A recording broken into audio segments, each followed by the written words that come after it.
ایک ہے ہمارا حیوانی وجود، اس حیوانی وجود میں وہی سارے تقاضے موجود ہیں جو حیوانات کے اندر ہیں۔ ہر حیوان کھانا جو ہے اسے چاہیے، انسان کو بھی چاہیے۔ ہر حیوان میں نسل کشی کے لیے شہوت کا مادہ ہے، ہمارے اندر بھی ہے۔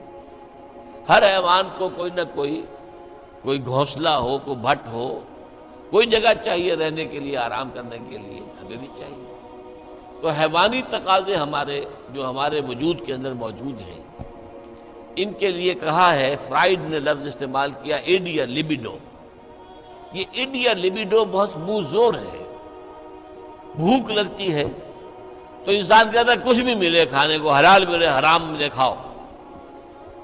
شہوت کا جذبہ جب جاگ اٹھتا ہے، برانگیختہ ہو جاتا ہے، تو پھر وہ تو چاہتا ہے تسکین ہونی چاہیے میری شہوت کی، جائز ناجائز، حلال حرام، صحیح غلط، سب چھوڑو اس کو۔ اس کے لیے کنٹرول پیدا کرنا، ضبط نفس، کہ آپ اپنے نفس پر کنٹرول کر سکیں، نفس آپ پر حاوی نہ ہو جائے، کہ جو اس کا حکم دے، جو بھی وہ حکم دے آپ اس کی پیروی کریں، نہیں، نفس کو اپنے قابو میں رکھیں، اپنی مرضی کے مطابق اسے چلائیں۔ اس کی مثال ایسے ہی ہے کہ جیسے ایک گھوڑا ہے اور ایک سوار ہے اس پر۔ اب اگر گھوڑا منہ زور ہے، طاقتور ہے، اور سوار بیچارہ کمزور ہے، تو کیا ہوگا؟ گھوڑا کہیں پٹک دے گا اس کو، کہیں کسی کھائی میں پھینکے گا یا کچھ اور کرے گا۔ لیکن اگر سوار بھی طاقتور ہے اور اس نے گھوڑے کو دبایا ہوا اپنے دونوں رانوں کے درمیان، گھوڑا محسوس کر رہا ہے کہ میرے اوپر جو بیٹھا ہے وہ جاندار ہے، تو پھر ظاہر بات ہے کہ اب یہ گھوڑا سوار کی مرضی کے مطابق چلے گا، ذرا سا اشارہ ہوگا ادھر مڑ جائے گا۔ اسی طرح ہمارا یہ نفس ہے، یہ حیوانی وجود جو ہے، یہ گھوڑے کے مانند ہے، اور ہماری انا یا ہماری خودی یا ہماری سیلف یہ اس پر سوار ہے۔ اگر سیلف کمزور ہے، گھوڑا طاقتور ہے، تو انسان کی ہلاکت، بربادی ہے، تباہی ہے۔ نفس حاکم ہو گیا، نفس سے ہمارا کہ ہم غلام بن گئے، تباہی اور بربادی ہوگی۔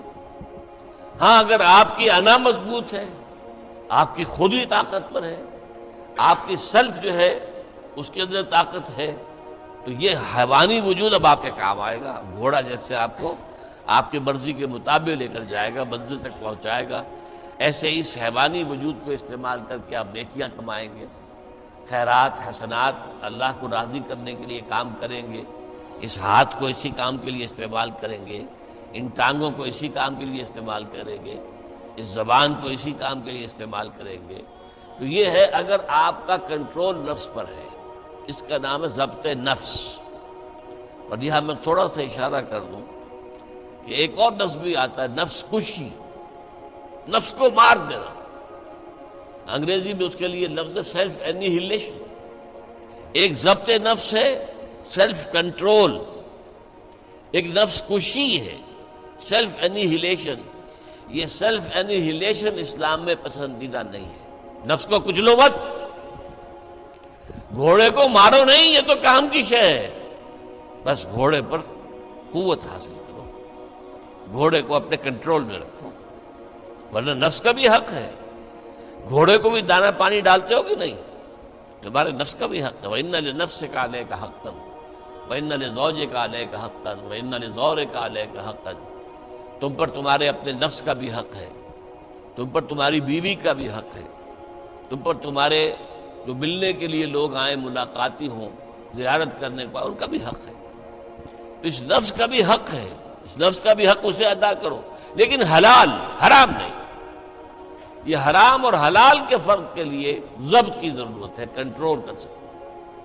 اس کنٹرول کے لیے روزے کی ایک مشقت کہہ لیں یا مشق کہہ لیں، یہ مشق ہے کہ آپ نے سال میں یہ 30 دن یا 29 دن میں شدید بھوک کے باوجود حلال چیز بھی نہیں کھائی۔ یہ مشق آپ 30 دن کریں گے تو اس سے توقع ہے کہ آپ کے اندر یہ صلاحیت پیدا ہو جائے کہ بقیہ 11 مہینے حرام تو نہ کھائیں، ایک مہینے حلال بھی نہیں کھایا اللہ کے حکم کی وجہ سے، تو حرام اللہ نے کیا ہے نا، اللہ کا حکم ہے۔